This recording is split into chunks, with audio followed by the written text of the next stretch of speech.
Despite the subject of today's video being a low-ranking recruit, he would go on to become an All-American, a first-team All-Big Ten selection, and a high NFL draft pick who had a really hot start to his NFL career. As quickly as everything rose though, his career has slowly been on the downfall, and in today's video, we're going to talk about his rise, his tremendous college career, how he got off to a fast start in the NFL, and ultimately what happened to him.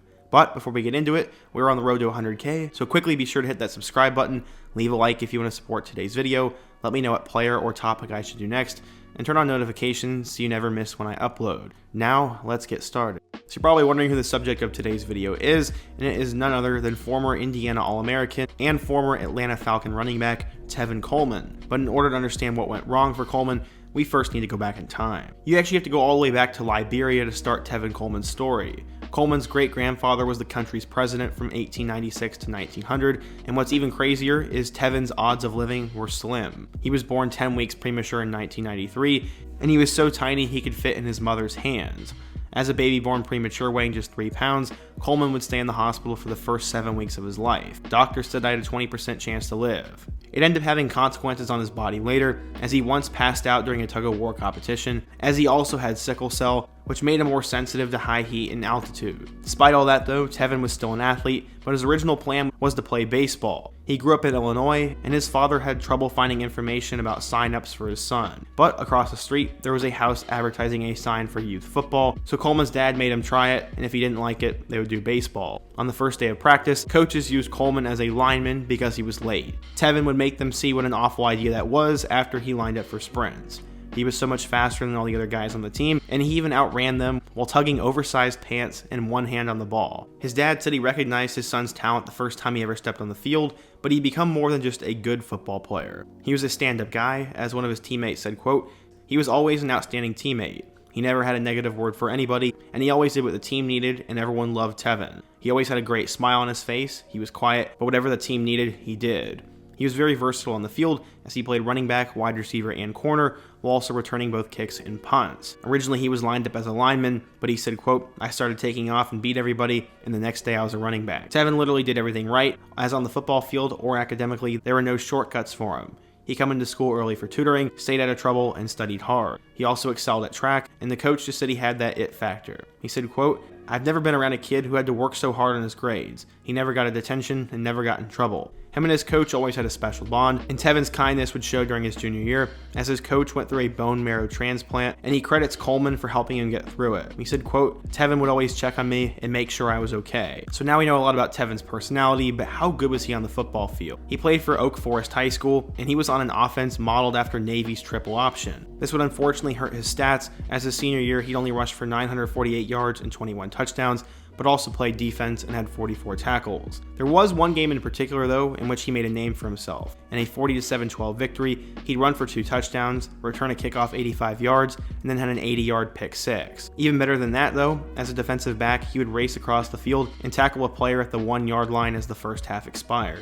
He eventually became one of the better players in the Chicago area, and while at Oak Park High School, he became so versatile that his first major offer came as a junior from Syracuse. It wasn't as a running back though, it was to play linebacker. The guy was a freak athlete though, as he set school record in the 100 meter, 200 meter, and the long jump. Eventually, more than 30 Division I programs would recruit Coleman, though the majority of them wanted him to play defense. Before long though, his explosiveness attracted offers from big-time programs such as Oklahoma, Nebraska, and Michigan State, but there was one school closer to him that he felt had his name on it. Coleman had a pretty prominent relative who also played sports in Indiana, and his name was Noah Vonleh. He was a former Indiana basketball player who went on to go to the NBA, and he showed Tevin the way at IU. Coleman was recruited, but some schools were waiting on grades, and others wanted him as a defensive back. Oklahoma offered him a scholarship, but he didn't want to be that far from home. Michigan State had the tradition and location, but Indiana had DeLon McCullough. He was a 41-year-old running backs coach who played in the NFL and in the CFL, and his dad said he didn't want his son playing for a school that wanted him, but instead a school that needed him. Indiana definitely needed Tevin. The guy was a big deal, as according to 24/7 Sports, he was a 3-star recruit,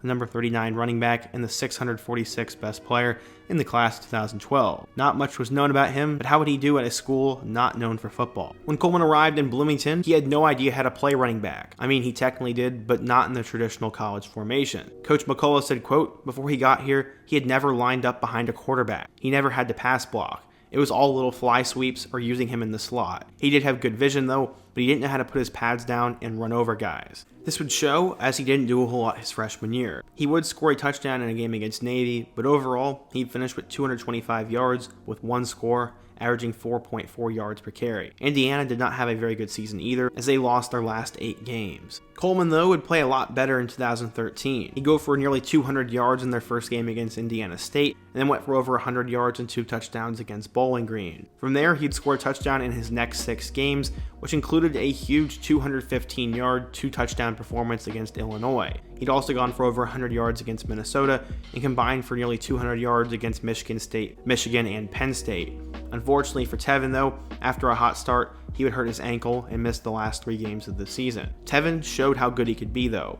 He finished with 958 yards, 12 touchdowns, and 7.3 yards per carry. He scored in every single game and helped Indiana's record improve. 2014, though, would be when Tevin blew up. In their first game against Indiana State, he'd go for a career-high 247 yards and 2 touchdowns, and then had nearly 200 yards and 3 touchdowns in a loss to Bowling Green. In week 3, he'd help Indiana upset number 8 team Missouri, and he'd go for over 100 yards, including a late reception, which ultimately helped win the game. From there, he went for over 100 yards against Maryland, 150 yards against North Texas, 200 yards and 3 touchdowns against Iowa, 132 yards against Michigan State, 100 against Michigan, 307 yards and a touchdown against Rutgers, and then nearly 100 yards against Penn State. Through his first 8 games, the guy was absolutely insane, but his best performance was still to come. In late November, they'd travel to play number 6 Ohio State, and against the best defense in the Big Ten, Tevin would rush for 228 yards and 3 touchdowns, and they're actually pretty competitive with the Buckeyes. He'd end up finishing the year with 130 yards and an Oaken Bucket victory over Purdue, but Indiana would end up going 4-8, and they miss a bowl game, and that would be the final time he touched the ball in college. Tevin, though, was insane. He ran the ball 270 times for 2,036 yards and 15 touchdowns. He went for over 100 yards in 11 of 12 games and scored in 8 out of his 12 games. He had dominating performances against good defenses, and because of that, he was named a first-team All-Big Ten selection and was also named a unanimous All-American. Coleman would finish second in the country in rushing yards, only trailing Melvin Gordon, would receive 2 first-place Heisman votes, and broke every single Indiana all-time rushing record. The guy was absolutely insane, so it made perfect sense that he'd skip his senior year and go on to the 2015 NFL Draft. That year had a couple of good options. Both Todd Gurley and Melvin Gordon would go in the first round, and then TJ Yeldon and Amir Abdullah would go in the second. Coleman would be the 5th running back selected, as he'd be taken with the 73rd overall pick in the 3rd round by the Atlanta Falcons. Coleman would come in as the backup to Devontae Freeman, but when Freeman would go down, Coleman got an opportunity to show how good he was. In his debut, he'd rush for 80 yards against the Eagles, and then would record his first touchdown the following week against the Giants. From there, he'd take a little bit of a backup role for the remainder of the year, but then he finished with over 100 yards against the Vikings. As a rookie, he'd run for 392 yards and a touchdown. 2016 would be better for him, as despite not going for over 100 yards in a single game, he would finish with 8 touchdowns. He was quickly becoming one of the better backup running backs in the league, and he would continue that for the next few years. In 2017, he'd run for 628 yards and 5 touchdowns. In 2018, he'd run for 800 yards and 4 touchdowns, and then he'd decide to move on from the Falcons. He was signed by the San Francisco 49ers, and then in 2019, he'd run for 544 yards and 6 scores. Unfortunately, the 2020 season would not go as planned, as he would sprain his knee in week 2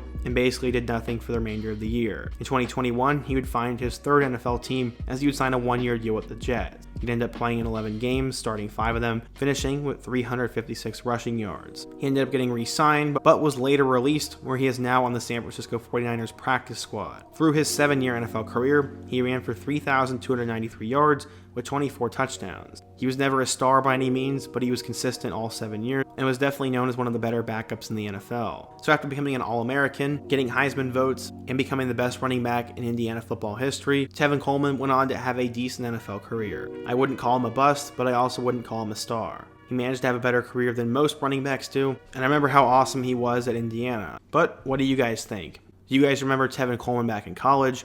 Who is another player I could take a look at in my next video? And before you go, don't forget to leave a like, subscribe if you're new, and check out all my other videos on the end screen. Hope to see you guys again soon, but until next time, peace.